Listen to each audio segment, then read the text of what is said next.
অনেক ভালো আছেন। তো আজকের ভিডিওটা যে উদ্দেশ্যে, সে উদ্দেশ্য হচ্ছে যে স্ত্রীর দুধ স্বামী কোনোভাবে পান করতে পারবে কিনা। তো আপনার থাম্বনেইলে অবশ্যই দেখেছেন যে আমি কি বিষয় নিয়ে আজকে ভিডিওটা বলতে যাচ্ছি। অবশ্যই থাম্বনেইলে দেখেছেন, এর কারণে আপনারা আকৃষ্ট হয়ে এই বিষয়টা জানার জন্য অবশ্যই আপনার ভিডিওতে ক্লিক করেছেন। তো আসলেই আপনাদের পুরো জবাবটা আপনাদের কাছ থেকে এই ভিডিওতে দেওয়ার চেষ্টা করব, এবং আপনাকে বলবো যে আপনি প্রত্যেকটা মুসলমানের কাছে এই ভিডিওটা শেয়ার করে দিবেন। কারণ পৃথিবীতে বর্তমানে এরকম কাজ হচ্ছে, এটা আপনার শেয়ার করে দিতে হবে যাতে তারা জানতে পারে, তারা বুঝতে পারে। যে সমস্ত মানুষ এরকম কাজ করতেছে তারা যেন এই বিষয় সম্পর্কে সবাই জানতে পারে, সবাই বুঝতে পারে। তাদেরকে জানানোর জন্য, তাদেরকে বোঝানোর জন্য, তাদেরকে শেখানোর জন্য হলেও আপনি এই ভিডিওটা তাদের কাছে অবশ্যই শেয়ার করে দেবেন। তো দর্শক, দেশ এবং প্রবাস থেকে যে যেখান থেকে এই ভিডিওটা দেখতেছেন, সবাইকে মোবারকবাদ জানিয়ে আজকে ভিডিওটা শুরু করতেছি। তো সকলে ভিডিওটা শেয়ার করে দেন। তো প্রথম আলোচনা হচ্ছে, আপনাদেরকে বলতে চাচ্ছিলাম যে স্ত্রীর দুধ স্বামী কোনোভাবে পান করতে পারবে কিনা। এবং অনেক প্রশ্ন এসে থাকে যে স্ত্রীর দুধ যদি স্বামী পান করে থাকে তাহলে স্ত্রীর সাথে স্বামীর তালাক হয়ে যায়। আর অনেক মানুষ বলে থাকে যে স্ত্রীর দুধ স্বামীর পান করা হারাম। আর অনেক মানুষ বলে থাকে যে স্ত্রীর দুধ যদি স্বামী পান করে তাহলে সেই স্বামী স্ত্রীর দুধ মা হয়ে যায়, দুধ মা হয়ে যায়, এরকম কথা বলতে পারে। স্ত্রী স্বামীর দুধ মা হয়ে যায়, এরকম কথা আমাদের সমাজে অনেক অনেক মানুষ অনেক রকমের আলোচনা করে থাকে। এবং এই সমস্ত জিনিস আমরা প্রশ্ন আছে, কারণ আমরা হুজুরদের কাছে এই সমস্ত প্রশ্ন করতেও আমরা লজ্জা বোধ করি।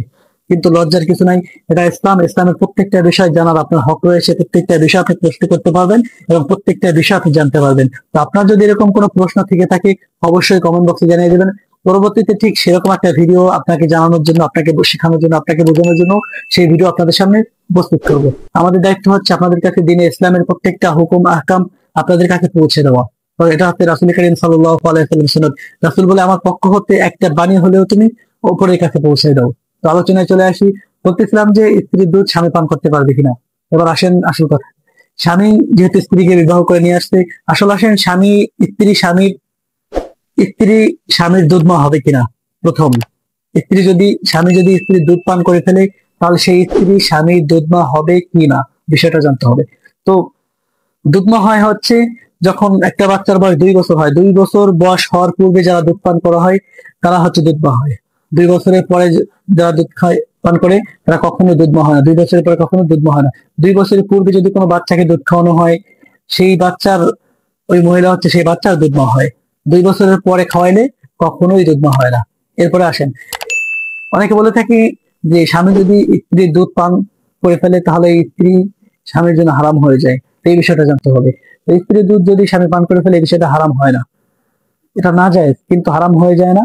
আর ঘটনাক্রমে ইচ্ছাকৃত ভাবে যদি করে এটা অনেক গুনার কাজ, অনেক মন্দনীয় কাজ এবং অনেক লজ্জাজনক কাজ।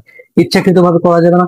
যখন আপনি স্ত্রীর সাথে সহবাসে ফিলিংসে থাকেন, যখন আপনি আলাদা একটা সময় স্পেন্ড করতে থাকেন, তখন তখন আপনার ভিতরে আলাদা একটা কাজ করে, তখন আপনি দুনিয়া আখিরাত সবকিছু ভুলে যান। এরকম অবস্থায় যদি আপনি ভুলবশত তার দুধ ঘটনা কোনো পান করে ফেলেন তাহলে আপনার গুনাহ হবে না, আর তাহলে আপনার কোনো সমস্যা হবে না। কিন্তু ইচ্ছাকৃতভাবে আপনি স্ত্রীর দুধ পান করলেন, এই কাজটা আপনার কখনোই করা যাবে না। এটা অনেক লজ্জাজনক এবং অনেক গুনাহের কাজ হবে। এরপর স্ত্রীর দুই অবস্থায় স্ত্রীকে ব্যবহার করা হচ্ছে হারাম। দুই অবস্থায়, প্রথম অবস্থা হচ্ছে স্ত্রীর সাথে সহবাস করার সময় পিছনের রাস্তা ব্যবহার করা হচ্ছে হারাম। পিছনের রাস্তা ব্যবহার করা কখনোই যাবে না। আর প্রথম অবস্থা, দ্বিতীয় অবস্থা হচ্ছে স্ত্রীর যখন পিরিয়ড চলে, মাসিক চলে, অসুস্থ থাকে, এটা তো আপনারা জানেন। এই অবস্থায় স্ত্রীর সাথে সহবাস করা হারাম। এই যে যে দুইটা অবস্থা রয়েছে, এই দুইটা অবস্থা হারাম। এছাড়া আপনাকে আল্লাহ রাব্বুল আলামিন স্ত্রী আপনার জন্য সরিষা স্বরূপ পাঠিয়েছে। আপনি তাকে যেরকম ইচ্ছা সেরকম ভাবে ব্যবহার করতে পারেন। আর তাকে আপনি যেরকম ভাবে পারেন সেরকম ভাবে আপনি তাকে ভালোবাসতে পারেন, মহব্বত করতে পারেন, আদর করতে পারেন, কোনো সমস্যা নেই। আর ঘটনা, ইচ্ছাকৃত ভাবে স্ত্রীর দুধ কখনো পান করা যাবে না। পান করলে আপনি গুনাহগার হবেন, আর এটা অনেক লজ্জাজনক কাজ। কিন্তু আপনার জন্য স্ত্রী হারাম হয়ে যাবে না, আপনার স্ত্রী তালাক হবে না, স্ত্রী আপনার দুধ মা হয়ে যাবে না। তো এই বিষয়টা আপনাদের অনেকে জানা ছিল না, তাই আপনাদের কাছে এই ভিডিও শেয়ার করার চেষ্টা করলাম। তো সকলে যার যার শেয়ার করে দিবেন। আশা করি ভিডিওটা আপনাদের অনেক অনেক কাজে আসবে। তো আজকের ভিডিও এখানে শেষ করছি। আবার অন্য কোনো ভিডিওতে দেখা হবে। ভালো থাকবেন, সুস্থ থাকবেন। তো আপনাদের যদি কোনো প্রশ্ন থাকে অবশ্যই কমেন্ট বক্সে জানিয়ে যাবেন। ইনশাআল্লাহ আগামী কোনো ভিডিওতে সেই প্রশ্ন উত্তর নিয়ে চলে আসবো। তো আসসালামু আলাইকুম ওয়া রাহমাতুল্লাহি ওয়া বারাকাতুহু।